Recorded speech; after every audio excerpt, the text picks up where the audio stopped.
This is a interview with Professor Nancy Karuri of the CHBE department at Illinois Institute of Technology about the role of digital labor in chemical engineering. This interview is for my digital labor humanities class.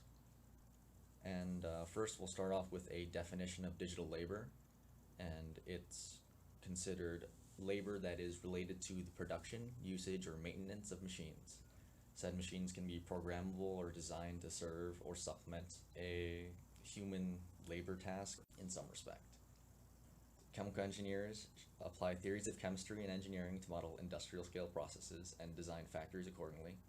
We do research on scaling up lab processes and to industrial processes, and we do risk management and safety assessment. Okay. Okay. So, first question is, Okay. does our industry use digital labor? Yes. Yes. Yes, I think we do. And it would be used for all the factory equipment and just designing the processes, right? Yes, it's used for process design. It's used even for safety analysis. It's used in research. It's used for modeling, quality control. Yes, so it's So, used for lots of things. yeah, you would say it's very common in all aspects of our Yeah. career. Yes. Yeah, okay. Did you use a lot of digital labor when you were working in the industry or in research? I used in research. I've used digital labor, and by digital labor, do you mean computerized algorithms to solve problems and Yeah, things that like would that? that would count. Yes, I've used both in research. My earliest exposure to research was as an undergraduate, so I did a modeling project, so that was digital labor. And I developed a program for finding the temperature and mass transfer profiles in beef carcasses, which is important in their transportation because it factors into the economic analysis. In research, as a graduate student, I used digital systems to analyze data. As a postdoctoral fellow, I also use the same thing, digital systems to analyze data, and I do the same things right now. So Yeah. So would you say there was a change in the amount of digital labor that happened between your past experience and now, or is it still you use it day to day?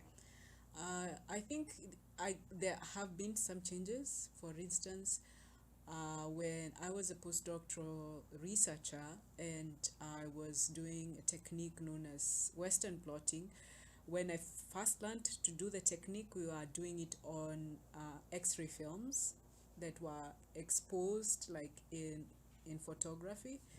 Then maybe a year or two later, the whole process was digitized so that we could essentially just do the whole process without going into a dark room.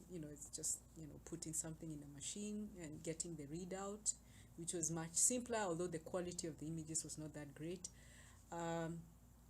Yeah, so I've seen places where things have kind of stayed the same, for instance, using Excel or MATLAB for simple things.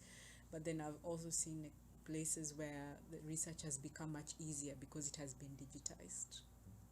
Do you think that our industry is becoming more reliant on digital labor as we move forward?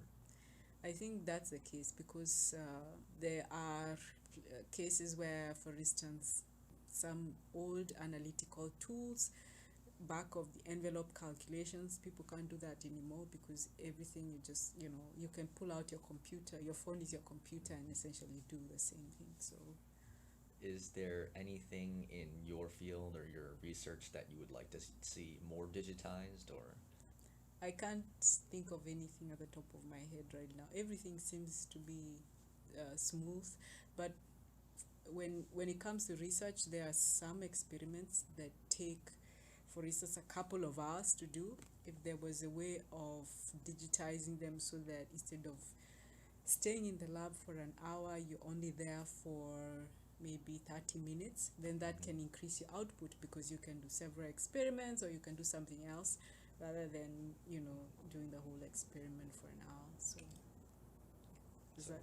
yeah, Yeah. no, that's good enough. Would you like a robot helper so they can wait for you and tell you when the I'd like a experiment? robot research assistant, yes. Yeah.